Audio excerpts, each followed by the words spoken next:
Hello, my name is Alejandro. I am a member of Infineon Radar and Sensors team. In this video, I will be your guide as we take the first steps in exploring the reference design BGT60LTR11 AEP M0 board. Join me as we explore the features of this powerful technology and discover the potential it holds for your next project. The reference design BGT60LTR11 AEP M0 has two key components: the radar device, which is a BGT60LTR11 AEP Doppler radar, which operates in the 60 GHz ISM band. The name 11 refers to the innovative design of this chip, which features both one receiving and one transmitter antenna in a compact package. With integrated antennas, this tiny 60 GHz radar solution can detect motion and direction of movement, approaching or departing for a moving target. Although this radar can operate autonomously without the need for a microcontroller, its functionality can be enhanced by integrating a cost-effective, low-power microcontroller, such as the Infineon XMC 1300. This model features a Cortex M0 MCU with 200 KB of flash memory and 60 KB of RAM. This is an easy-to-use solution for radar sensing. Its small form factor, fast prototyping capabilities make it a no-brainer for motion detection and direction of movement applications. The pin here allows for easy integration into other systems, providing access to all radar SPI interface pins and power, enabling fast and cost-effective implementations. Additional hardware is the USB port, which is used for communication with the computer, allowing sensor data to be viewed through the graphical user interface or GUI. The connector on the backside is used for flashing the firmware, debugging, and for launching the GUI, using the provided XMC Link debugger, as we will see later in this video. Infineon provides all hardware design files and software for free download, enabling developers to start immediately and accelerate time to market. This makes it an ideal choice for applications where space, cost, and motion detection features are required. Okay, let's see now how to install the software. So we open the browser and we search for BGT60LTR11 AEP M0. Here we have this reference, BGT60LTR11 AEP M0 getting started. So let's go here. And we're in the product page. So here you have, for example, the user manual. In the documents you can get datasheet and more information. But we will go now to the design support, where we can download here for the software this zip file. So I click on download. And once it's downloaded, I will open this file. And we see here in this folder, once we open it, we have 4 different folders.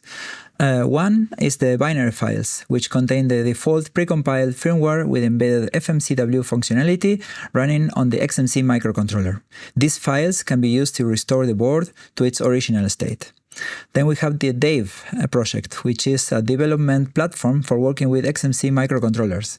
Inside this folder, you will find the complete Dave project source code, including precompiled libraries and radar algorithms.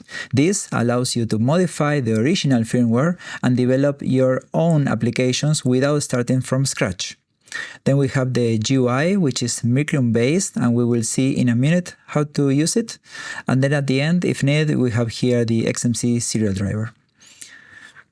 So after downloading this zip file, we have to download the Micron Probe XMC tool. So this is the GUI, and the link to download it is here in the product page under the user manual. So we click here, and we go to the page 24, and here we have the link.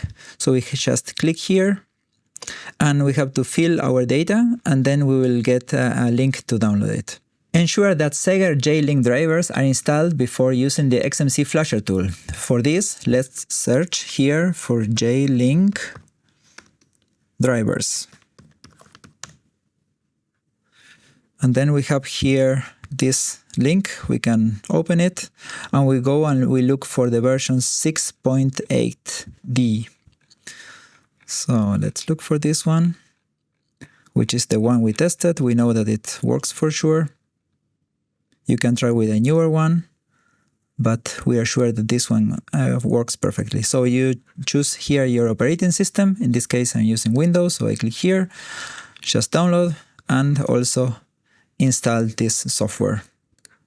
Additionally, you will use the XMC Flasher and Dave. So to download this, you will use the Infineon Developer Center Launcher. So let's look for this. Infineon Developer Center Launcher. Here you have the website, and we can just click on download and install it.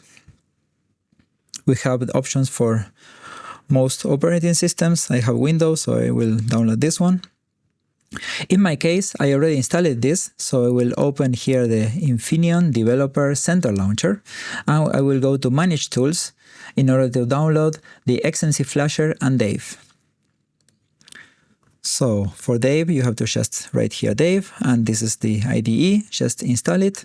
And then for the XMC Flasher, you have here the option, so you can download it. In my case, it's already installed, so I have just to click on Start. So in order for this to work, then let's go to the hardware and connect the board to the XMC Flasher to get the connection ready. First, we have to connect the XMC link here provided to the back of our reference design board. So we have to check for the orientation of the cable and just connect it like this. Then we will provide power and connection to this. I have here one of the micro USB cables. This I will connect it to the XMC link, and the other USB cable I will connect it to our reference design board, just like this, and then on the computer. If it's connected, everything should blink, like here the LED on the XMC and the LED on the reference design board. Now we will mount it here on a tripod for better use, so we can point it to our target.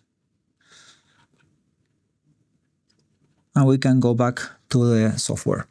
So let's make sure Segar is selected as the target interface. For this, we go to Configuration, Setup, and we check here that Segar is the debugger type. So we click on OK, and now we are ready to connect to our board.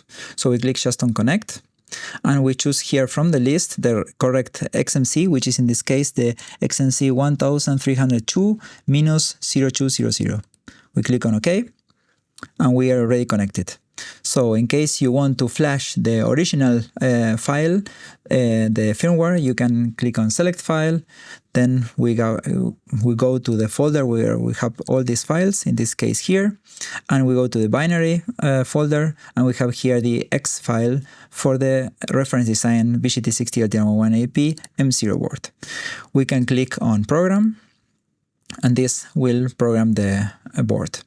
So if you make some modifications on the firmware and then we want to revert the changes, we can just always come here and do this procedure. So now let's check the GUI to see the radar in action. To do so, we go to the extracted zip file that we had downloaded before, and we go to the GUI folder. There we have this icon with some colors, and we just double click on this. And this will open the Micron GUI. We click on the green button here where it says Run, and we can see already the radar in action. So in the time domain plot here on the top left, we see the IQ signals, which are the basis of radar signal processing.